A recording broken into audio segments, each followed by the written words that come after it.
Welcome back to Tiny Classrooms Live. Hi, the doctor here, Don Zulu in Taos, New Mexico. And I'm the HR guy, Artie Nathan, here in the Adirondack Mountains in upstate New York. And our topic today is how to prepare yourself for return to the office, maybe part two. Yeah, yeah, it is.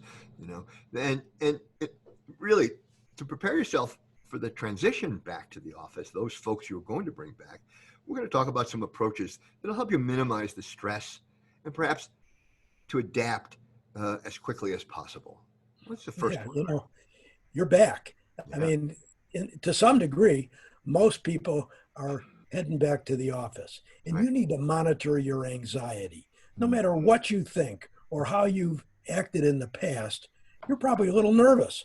yeah, And yeah. how do you monitor your own nervousness so that you can manage yourself as well as your employees? Yeah, well, you as the manager, you might feel inclined. I'm the manager. I've got to be strong. You might feel inclined to hide your anxiety about coming back to work because guess what? You're a human being subject to all the same stressors as well. So you're going to bring anxiety with you. But feigning confidence and positivity in the face of so much unknown is not probably a good idea. Alternatively, you might be you may be unaware of the extent to which you're wearing your anxiety on your sleeve. Guess what? No matter what you think, you can't hide what you're feeling. People will see it, won't they?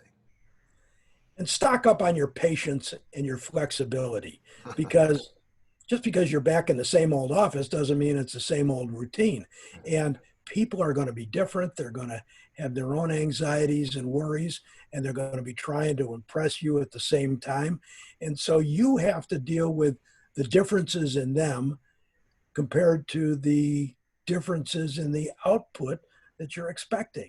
And so they're going to need to be there or not be there or be afraid to be there. All of that stuff, you got to be flexible. You got to be prepared for it. That's exactly right. You really should expect, shouldn't you, Artie, that the sort of protocols that your company's had in place for a long while is going to shift over time. There's new information, there's changing conditions, and sometimes even through trial and error, it's going to require your company to adapt, sometimes on the fly.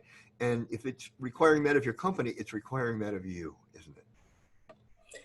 And you have to be compassionate Mm. as the boss. Yeah, I mean, you've got to understand what they're going through. Chances are it's the same thing you're going through. So exactly just right. make sure you pay attention and be understanding. Yeah, And next, I think you have to manage expectations because everybody's going to be thinking, what am I supposed to do? How am I supposed to do this now? yeah. And your job is to communicate that clearly and unequivocally and discuss it with them openly. Absolutely. This is the time to really avoid forming assumptions about other people because most of the time you'll get them wrong. This is new on so many levels. Curiosity, compassion, interest as a manager really pays off here, doesn't it, Artie? Yes, it does.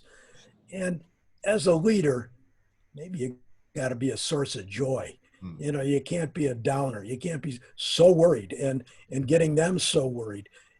Bring a little humor, bring a little fun, bring a little of yourself to the job Yeah. and let them know that it's okay.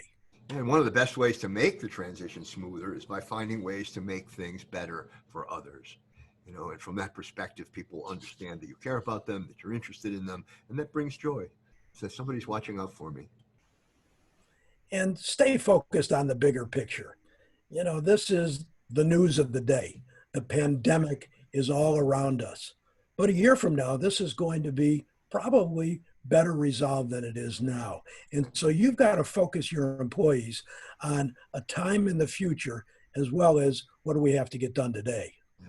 The transition, and we talk about this a lot, to whatever the next normal is, it's going to be laden with a whole lot of unknown bumps and and unknown possibilities. And so much of that stuff's out of our control. So we really have to have the long ball in mind, don't we? We have to have the bigger story, where we're headed, who we are in the long run. Don't get stuck in the little localized brush fires around you. Stay into the future. Stay into the message. Management's never been easy, Yeah. but today it's more difficult than ever. And it'll call on all your skills and all of your abilities. So keep an open mind, be flexible, and pay attention to what's going on. Your employees will appreciate that. Absolutely. So that's it for today's uh, uh, live presentation. Again, if you have comments, if you have ideas, things you'd like us to chat about, please let us know. And we'll see. Thank you for being here, and we'll see you next time. Thanks.